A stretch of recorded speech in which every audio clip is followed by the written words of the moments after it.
am Christina Boss Hamilton. I am a former labor lobbyist, now independent consultant in Sacramento. I continue to do lobbying and advocacy. I just have expanded my network of people that I work with. So I do come out of a union that represented in-home care providers. I now work with organizations that do many different things. But the common goal for me, value system, is representing organizations that are trying to build just sustainable communities in California. And is the assembly member there? Assemblymember Boerner Horvath, are you on? She stepped away for a little bit. Oh, okay, no problem. I'll just keep talking then. Webinar I have done in the past, but this one is going to be specifically talking about young people. So that is me, KBH Advocacy. That is my information. It's also going to be on the handout. So for folks who didn't hear me before, there is a handout that is in the chat. It's a PDF document that says resources, and I really want you to download or save that so you have it while I'm talking. And I see the wonderful Assemblymember Boerner Horvath here joining us. Whenever you're ready, Assemblymember, let me know. Otherwise, I'm just going to keep talking. I would love for folks to sign on. I do texting as my sort of platform to communicate with folks rather than using email lists necessarily.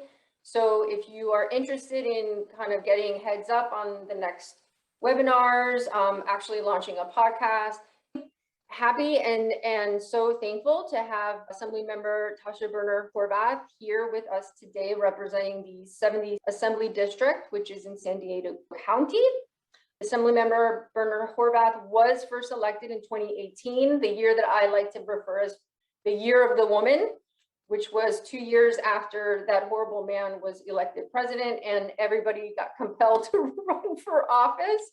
And we saw a slew of excellent leaders come into the Capitol, and among them was, she is also the chair of the Select Committee on Sea Level Rise and the California Economy, and the Assistant Majority Leader for Policy and Research, which means she is a member of the leadership team in the Assembly under the Speaker, Anthony Redden. So thank you so much for joining us, Assemblymember. How are you? I'm good. It's such a great day to be here with all you people who want to learn how to advocate in the state legislature. A little bit about me. I don't know, Christina, should I just go into a little bit about me? Yeah, go for it. Is that best thing? So Absolutely. It's so interesting. 6 years ago, I was a PTA mom trying to get a stop sign near my kid's school. I had never thought about being in politics. I had studied political science, but I was like interested in social movements and value shifts and international political economy. So I was interested in nerdy things, which is why the speaker made me the assistant majority leader of policy and research. And I just say I'm the queen of the nerds. So, and we need more nerds in an elected office. And so I was then recruited to run for council in my city, Encinitas. My district is Encinitas, Carlsbad, Oceanside, Vista, and Camp Pendleton. I am the first Democrat since 1978 to hold this office. And so it was a very big win in 2018 for me to be elected to the state assembly. But I tried to get a stop sign. I was really good at stop signs because I got on the council and then I got a second stop sign. It was like, my work is done, and it blinks. So that makes it really awesome. People still comment on that stop sign when they go through. But I did lots of other things. Everything I do, I put in the buckets of sustainability, opportunity, and equality and equity. So if I were to give some advice on advocating effectively, whether it's local, city councils, if it's your school board, if it's like for a stop sign and a traffic commission, one of the best things you could do is be sure you're communicating in a way that people can hear. When you talk at people, they hear your words, but they may not get your meaning. And when you have limited time with elected officials, it's always important to think to yourself, what is the outcome I want to achieve? Like, do I want her to vote a certain way? Right? If you just want my vote, you're going to sit and tell me what you want. I'll say thank you, and I'll move on. Right?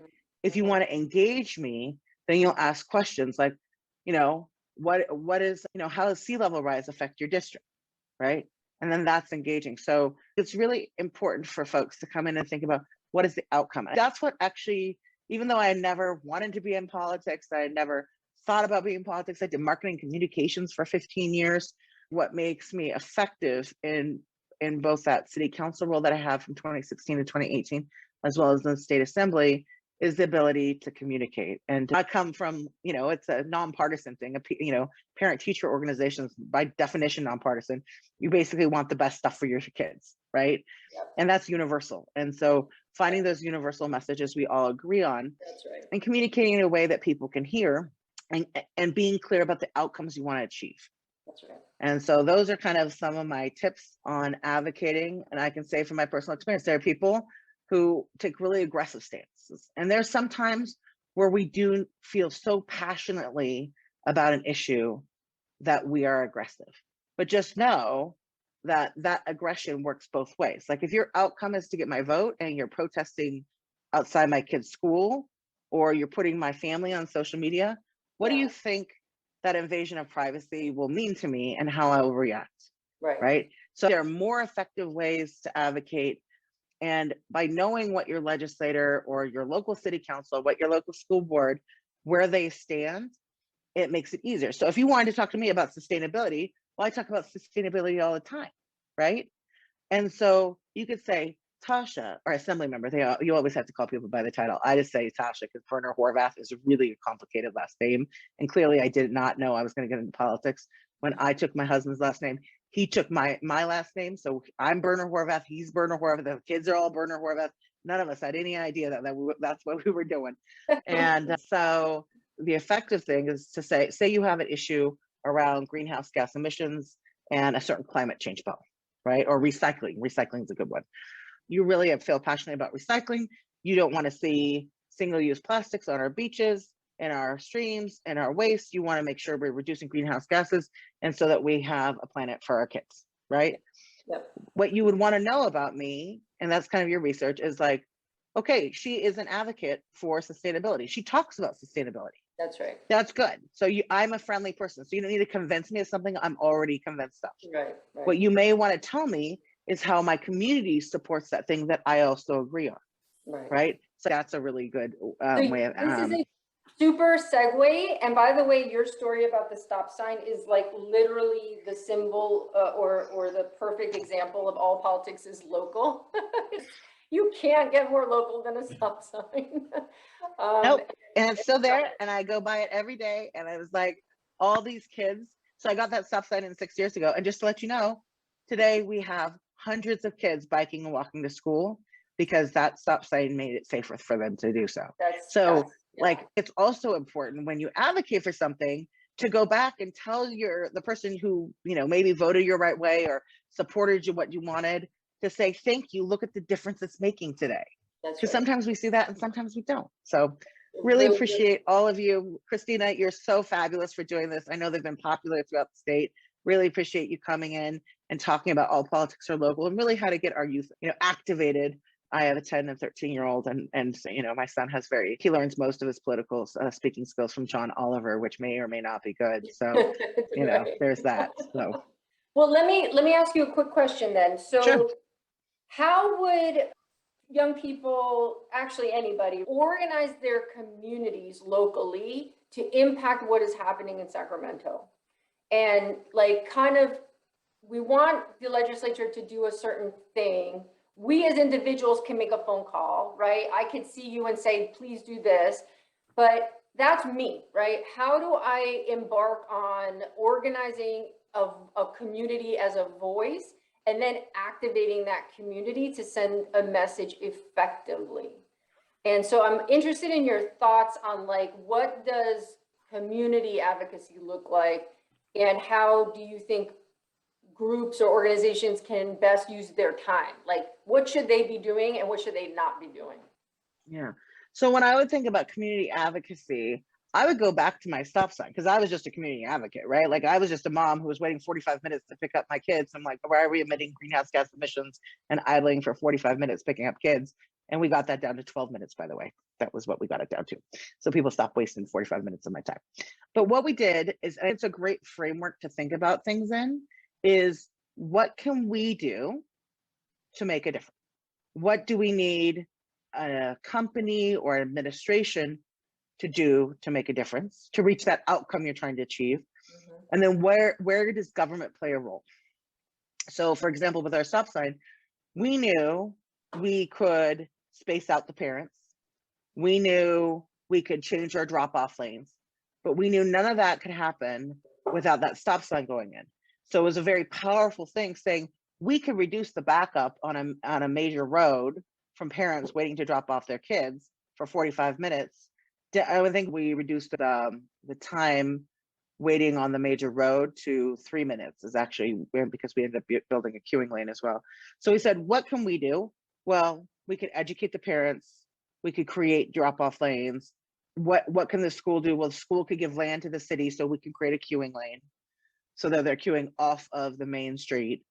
And 3, what do we need the city to do? Well, we need the city to put in that stop sign. We needed them to move on different stop sign to get the one that blinks. That was really great. And then we needed them to build the queuing lane. So if you think about your advocacy is rarely effective when it's one-dimensional. Yeah. So we got our parents together, we got our teachers together, we got the kids together, we got the neighbors together. And to anticipate who's gonna oppose, why are they gonna oppose? If they're gonna oppose, talk to them early and see if you can reach some sort of consensus. Most reasonable people can agree on most things. And so that's how I construct it, is what can we do by ourselves? What do we need this organization to do? And what's the role in government in that, right? And sometimes government is the final decider, or in our case, without that stop sign, we couldn't do our work. Without that stop sign, we couldn't change our queuing lane structure, so we created 2 separate lanes, right? So that's how I would kind of conceive of it. I don't know, that's kind of like a wonky mommy answer, especially if we're talking about that's a really practical answer. And here's a question I get asked all the time. Should people outside of your district be calling you? Do you care? Does your staff note that when they call? So when we record calls from everybody, but there's a category of outside of the district. And when I vote on a bill, I'll just tell you about me, I can't speak for my colleagues. When I vote on a bill, I get a breakdown from Janet Chin. She's on this call. She's my district director. She'll give me a breakdown every week of who's called in on what bills. And that breakdown is only people from the district. And the other thing that's not very effective, I just ran into somebody and they were advocating for a very, very good environmental cause. And they said, this is a really good environmental cause, and we're going to have all of our members send this form letter to your office. And I said, we have a special category for form letters. So if you're, some people like to use change.org and some of these other organizations to do form letters.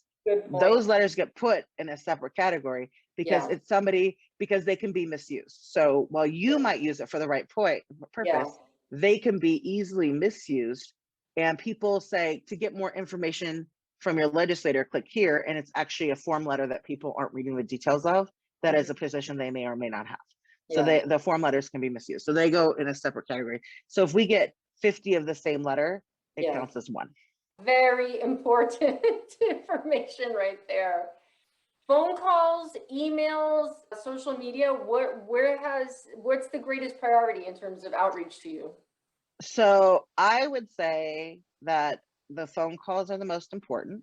Those are the ones we log, but email is equally important. So, but I wouldn't call and email. You don't need to do that because most legislative offices that I know, and this is how my office works, we get either something through email or something through a phone call, and we record it in our system. And you only get, it doesn't matter how many times you call my office, Christina, you get 1 record, right? If you call on the bill, you can call 1, right?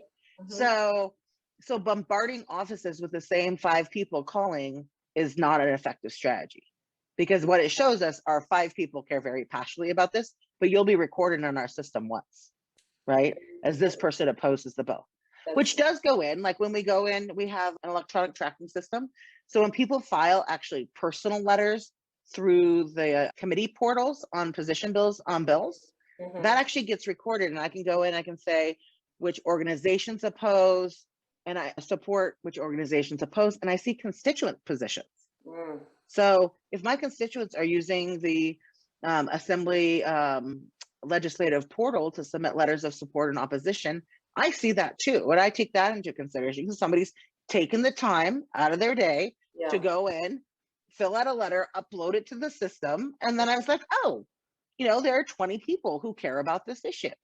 So that's really important. So what you're hearing is there's a lot of well-intentioned groups that have grassroots ways of advocating, but those grassroots way of advocating have been often misused by organizations. And so we have to have ways to differentiate what is one of my constituents' positions that's unique and individual. So that's how we differentiate it. So call or email, both are good. Every call gets registered from my district. We do register calls from outside the district, but that's a separate list. Form emails are not very effective as you think they are.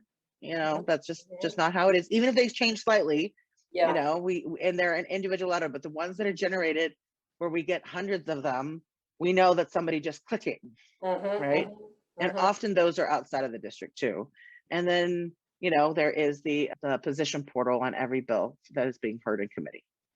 If someone wants to get to know you, right, they're a constituent, they're a community org person, an aspiring leader, right, like they're a young person who's like, I really want to, do this one thing, this is my passion, I want to do more. How do they start building a genuine relationship with you? What should they be doing? If you have an issue that you're passionate about, one of the things that people in Sacramento folks are used to, but people in the district are not used to it, is I have staff. I'm in Sacramento Monday through Thursday. I'm physically not at my district office Monday through Thursday from January to, end of August, beginning of September. So my staff, whether it's my district director or field reps, they are my representatives. You can easily meet with them, develop a relationship with them, talk about the issues. They're my staff. They will tell me. I get, as I said, my weekly report. Like, we met with these people there. This is their issues. They feel very passionately about this. So one, I don't think it has to be with me personally. We have offices for a reason. I represent 500,000 people. And while I would love to have a personal individual relationship with every 500,000 of my constituents, that's really hard, And so I would say that's the reason we have staff. And so create that relationship with the staff. And, and depending on the issue, if that issue is a nexus to either a committee I'm on or a bill I'm voting on or something important for me, it's sustainability, opportunity, equality, and equity, you could always ask for a meeting with me. And the more successful advocacy that I've seen is people who already have done research. So like, you don't really need to explain climate change to me. Like, I actually understand climate change. It's fine. You don't need to start the relationship assuming I don't know it, but to ask questions and be inquisitive. Like, I know you're really interested in climate change and the climate crisis. I'm really passionate about this. We would like to talk about this issue. And it's perfectly fine to say, how familiar are you with, sea level rise and coastal erosion? Well, I'd say I'm the select committee chair of sea level rise in California. I'm very familiar with it. And so you don't have to give me the background on coastal erosion. You could start with the issue that we're having. That's right. And I like to set up things like, here's the issue. These are some options. This is our preferred solution. And if it's a bill, if it's something like that. So is that. I also have district advisory councils where I love for people to serve on. If you're an expert in a field, and that would be great. And we take some community leaders, or organizations, nonprofit on that. So if you have a specific skill set, that could be added to one of our district advisory councils. I also require everybody on the district advisory council to do lots of work. So it's not just a relationship building thing. There's work involved. So those are some of the ways. And then the other thing is, if you have an organization that has a meeting in my district, I'm usually happy to come out and meet with organizations. Excellent. Okay. So that's a great thing of, we know you're a leader on climate change. We have this issue. We'd love to come and have you report on what the legislature is doing. Perfect. That is such a great idea. Such a great idea. And I bet you people didn't even realize they could ask you to do it. Well, when I took over my district in 2018, they didn't know that we came out, and, I'm happy. I'll read a book to any elementary school class at anywhere in my district. I will go to any library. I will do all the things. I love that stuff. So awesome. I love, because I come from community advocacy, and I'm a community leader myself. And so I love that. I say when people are doing innovative, great ideas and they're bringing people together, I want us to work together. So I come from that collaborative approach. So I love it. I love Yeah. everything that you're saying. I want to be super respectful of your time. Any last words before you have to jump off? I just want to thank you, Christina. This is so great that you're going through all this with all these folks. I would say, don't be a stranger. You know, there's no way to succeed if you don't try. And we're facing so many things, whether it's challenges of income inequality or the climate crisis.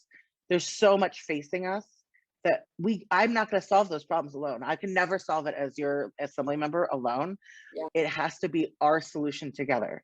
So what I would encourage any of you on this call is, whether you're in my district or not, reach out, start building that relationship with your legislator, with their staffs, invite us to events, big or small, depending on our schedule. And then the other thing I would say is be patient with us. We do represent 500,000 people. So sometimes it does take like 4 to 6 weeks to, get me on a calendar somewhere. So if you're doing something and you're like, can you come Friday? I probably can't come Friday, right? So be respectful of there's that time. And I would say, like, I'm also a mom. So I have my kids' event. So if I can't come at that time, maybe I can come at this other time. So a little grace is always welcome. But advocate, the one last thing I would leave you with, because this is a webinar geared at younger folks. If you let people, I look younger, but I'm 48 years old. If you let people like me make the decisions, you're not going to get the world you want. So without your advocacy, you're going to let people who are much older than you be making all the decisions for the future world you're going to live in. Oh my God. So Wow. the imperative of your advocacy is so important, and it can never be discounted. Oh my And God. always go in with compassion, kindness, grace, and assume good intention. Most legislators are in public service because we want to serve. So that would be my parting words. I want to thank you. You hit my Really heart with appreciate that. Thank you so much. And I thank you for taking this serious opportunity to talk to folks. So thank you, and have a wonderful rest of your night. Thank you. Have a great day. Bye. All right. Thank you to the assembly member. She did have to squeeze us in between events, so I'm so glad she spent this time with us. I just wanted to say, Cheryl Brown, former assembly member, she is wonderful. I wish I had had an opportunity to serve with her. I also started years ago, getting a stop sign. And every time I go down the street, that stop sign is still there, and students are still being served because it's right across the street from a school. That's wonderful. Wow, that's really cool. I didn't realize that there's probably a lot of stop signs in California that started like that. Awesome. Thank you, Assembly Member. And thank you for joining us also. It's your presence is really respected by me, and I thank you for being here. So all politics is local. The stop sign, you really couldn't get more local than that. In the end, it's about people's lives, their ability to eat good food, breathe clean air, have their children go to good schools. That's what motivates people to become active. And, these esoteric kind of up in the sky conversations sometimes we hear it by lawmakers, people sort of tend to tune a lot of that out until it affects their real life or their day-to-day life. I'm not saying that that's necessarily a good thing, but in the end, what we have to respect or understand is that it really all stems from for ourselves around local organizing. To me, is the most powerful thing that we could be doing to then start impacting the other sort of layers of government. So I break it down into this formula about how you can build power at the local level. And some of this you could say, oh, this is, totally common sense. Yeah. And what I want to emphasize is it is, but if you don't think of it in that way, right, you're sort of like kind of, doing things that maybe sound good, or you're sort of like pushed in one direction, pushed in another. You want to be purposeful about what you're doing as a community leader, organizer, aspiring leader.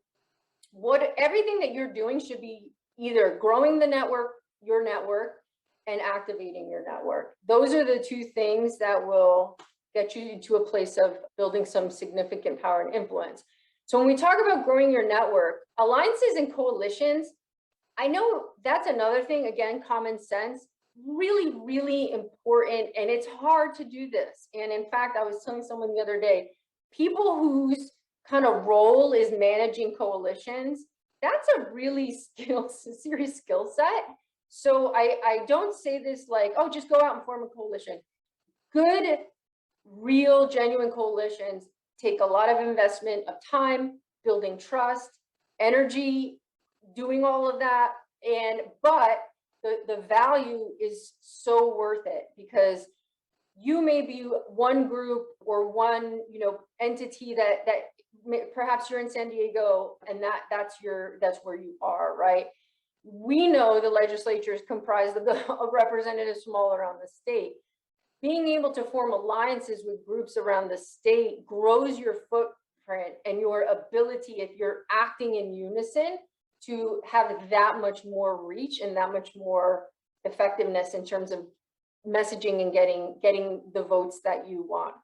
Community influencers, I would say this is probably just as important. Who are the people that are the ones that are recognized in the community? And it doesn't have to be your traditional, like, oh, who's the mayor, right? We're talking about who are the leaders of the big organizations, who are the local representatives of the schools or the churches, or maybe it's the United Way, or maybe it's something that's particular to your community, right? You want to reach out to them. I also will put the press in that category, because these are people who, again, have like messaging boards and reach thousands of people every day usually. So target who the folks are in your community that you want to build relationships with, and want, not again that you agree on everything and they're going to be your best friend, but again, it's about building that network and building trust with them, so that when the time comes that you need to lean on that relationship, it's there. Then obviously the third category is your elected representatives, right? Every activist and organizer should know who represents them at the local level, at the state, county, and federal levels. And one of the big kind of tips I give is they all have social media. They all have mailing lists. Get on them, request to be on them.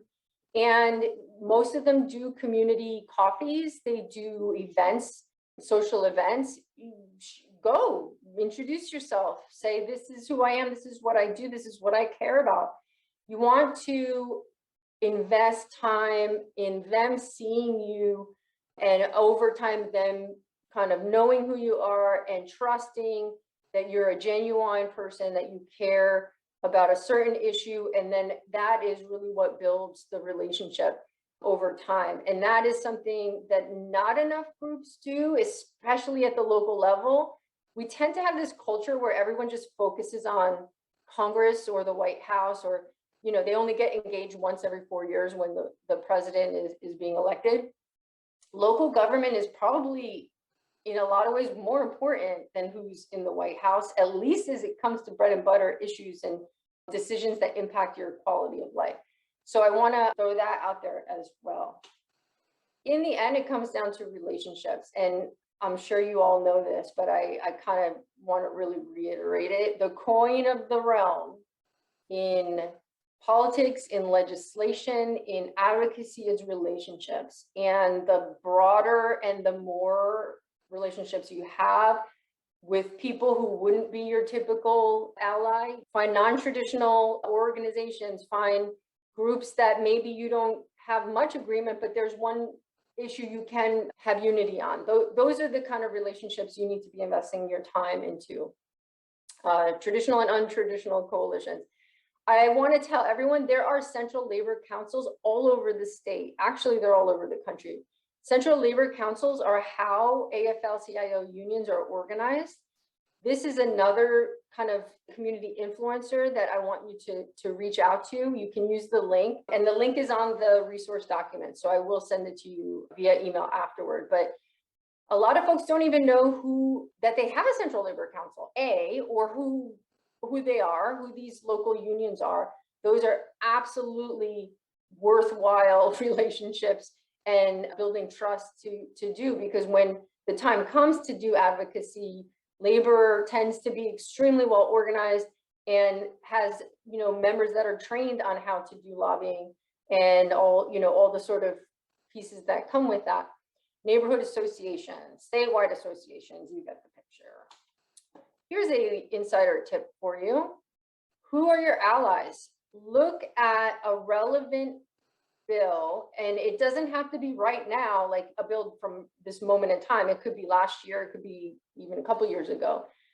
What kind of signature piece of legislation is out there in your issue area, and then find the analysis. All of this is on the California Leg Info site.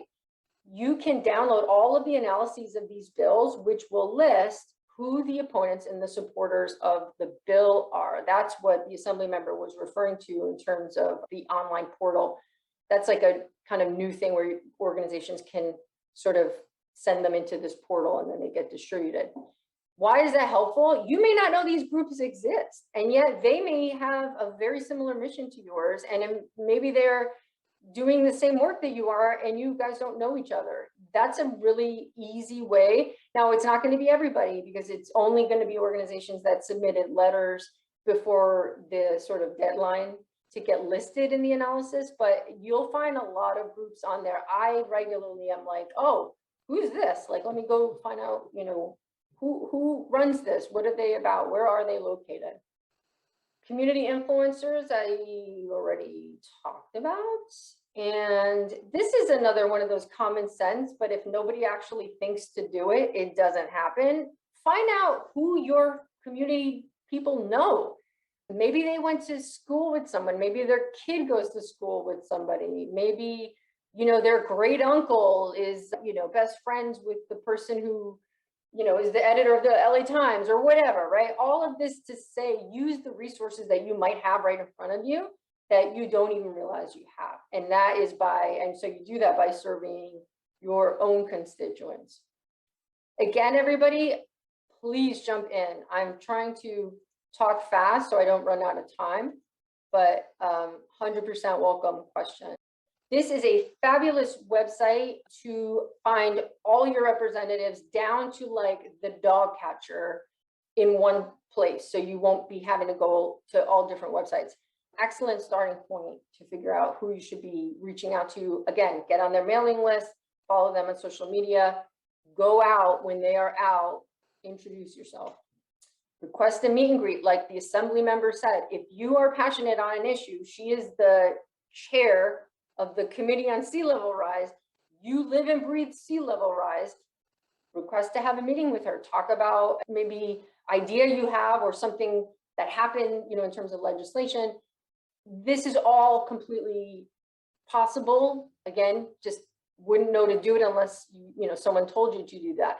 She also mentioned building relationships with staff. That is absolutely a lesser sort of obvious, but just as impactful. Find out, you know, like Janet Chin on the webinar right now is the district director for the assembly member. You can bet Janet knows pretty much everything that the assembly member is doing and can get in touch with her. Likely you cannot, right? You want to be able to know who Janet is and she knows who you are. Again, if you're a constituent and you start building those relationships too. Staff relationships are among the most valuable in Sacramento. Here's a tip that I didn't realize until somebody pointed it out to me. If you are building that relationship with your elected, right, they're your representative, ask them for their phone number. They may not give it to you, but they may. And that is a really great, you know, kind of resource to have. Tip number 2, don't share that phone number. Don't put it on blast. Send it out to your group, right? That's shared with you as a personal trust thing. Don't abuse that because you'll certainly never get it again or from anyone else. Activating, so we just talked about the growing of the network. So how do I, as one person in this particular neighborhood, how do I outreach to other people, other groups to expand my circle of influence so that When I want something to happen, I have people I can call and say, let's do this. Let's unite on this. There's this thing coming up. Why don't we do this, right? You want to take it from being about you to taking it about a lot of people. Then after you've, or not after, because all of this is really kind of simultaneous, you're growing your network, you're activating it at the same time. And when I mean activate, I mean, you're like doing something with it. So one of the most obvious things to do is voter registration. We all know voting is a sacred right, constantly under attack. Registering our community members to vote is among the most important things that all of us can be doing. That is a simple sort of like, let's be out there and engage with the community. Other ways to activate your networks and your own constituents. Start attending these meetings. You know, a lot of people don't go to city council meetings or county board meetings until, you know, maybe there's some big hot topic, you know, some anti-vaxxer comes and starts spouting off or whatever. Then it might become all of a sudden like, oh, wow, well, that you know, I should go to that. Go regularly. And again, that is part of the relationship building process too. You can speak during public comment. You can get copies of the agenda. City council, county boards, at the state level, the committee hearings, all of those are where these policies are debated and discussed. And having a presence as an organization, you know, wear a shirt, everyone wears the same shirt, have maybe a certain number of people whose job it is to go to these things regularly, that goes a long way to establishing your legitimacy and your identification, your recognition with these lawmakers. This is another one of those common sense, but you know, may not think of it unless someone tells you. When you do your communicating, when you make your phone calls, when you send your emails, when you have conversations, always start by identifying I am a constituent. Why? Because you're the most important person to that elected. If you live in Timbuktu and they don't live there, that doesn't mean you can't have conversations or communications, but your role as a constituent is extremely powerful. And I always instructed when we did lobby days and any sort of, you know, outreach for our members and was to start with, I live in this city and I am a constituent. That immediately will create focus and attention on your message. So these are other examples of activating networks. All of these are pretty simple, but they add up. All of these things that I'm telling you are simple, but they add up and you do them over time. This is not do it one day tomorrow or for a month and you've created political power, right? All of this is a concerted long-term campaign that will over time get you to where you want to be, where you become a force that then has impact and influence beyond the local community. Letters to the editor, people read them. Contacting the reporter, this one is brilliant. Become the local go-to person, an issue, not you necessarily, your organization, right? Criminal justice reform, when they write their articles, they usually want to get a quote from a community group and they would behoove them knowing who to call. But position yourself and your organization that way. Local radio also, I would add the same for social media. Activating politics, this is basically like the other side, I would say the advocacy coin is getting involved in elections and following who's running for office. Can your group participate in an endorsement process? Create an endorsement process. Even if you don't have dollars to do financial contributions, your ability to turn out people, to knock on doors, to vote, to phone bank on behalf of candidates is really important, and they value that very much. Ultimately, where I'm going with all of this is, and this is one of my personal mantras, slow and steady. You have to recognize power building takes time, it takes stamina, and there's going to be hiccups for sure, but it's an investment that groups need to do to get to where you want to be, which is making or breaking policies being enacted or not enacted in Sacramento and in DC.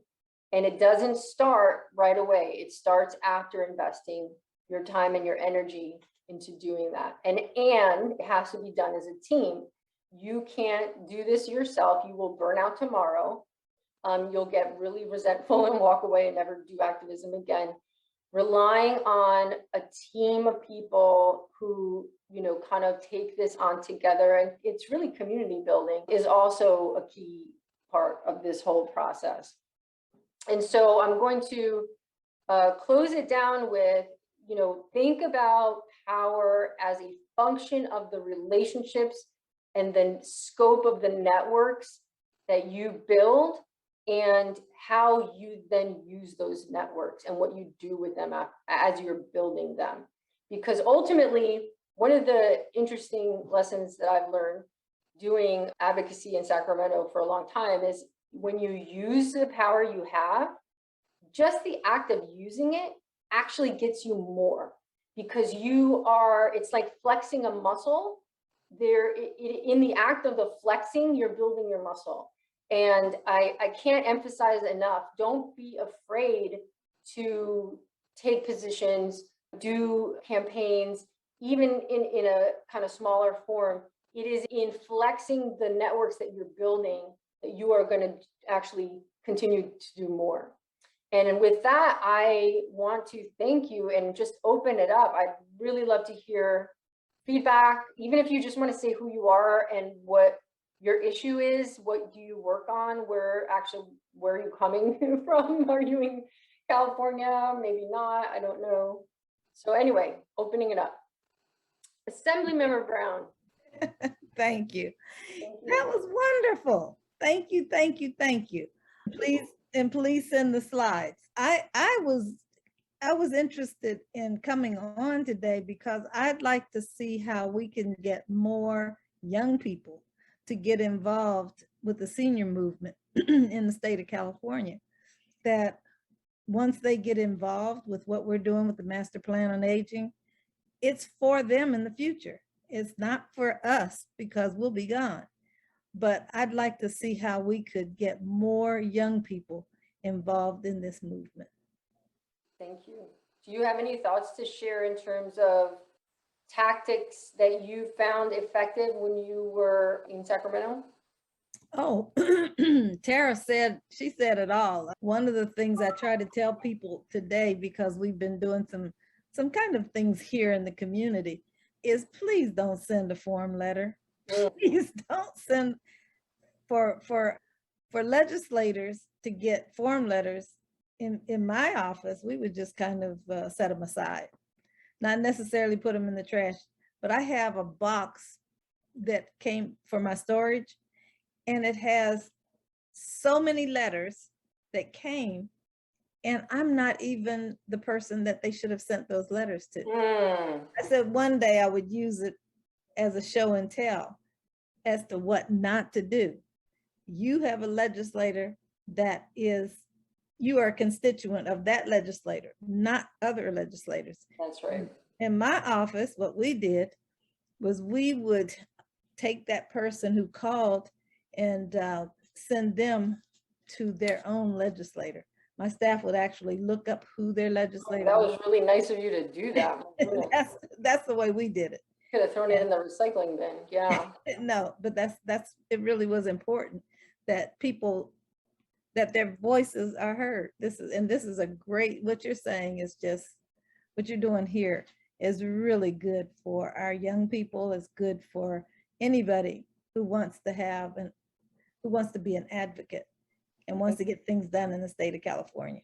Thank you. That's Thank you so much. And I'm sorry I'm gonna have to leave. You gotta get dinner. Thank you for joining. I really appreciate it. Okay, but I'm waiting for my Thank email. you. I'm waiting for my email from you. Okay.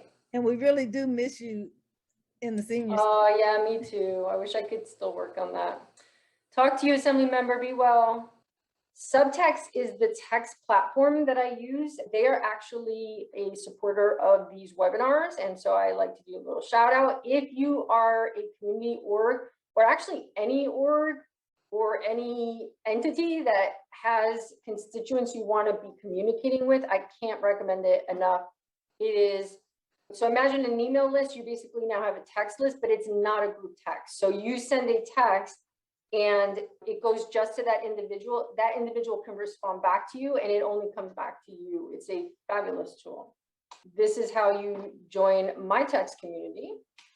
And this is where I am on social media. I would love if you found me, reached out, connect, say hi.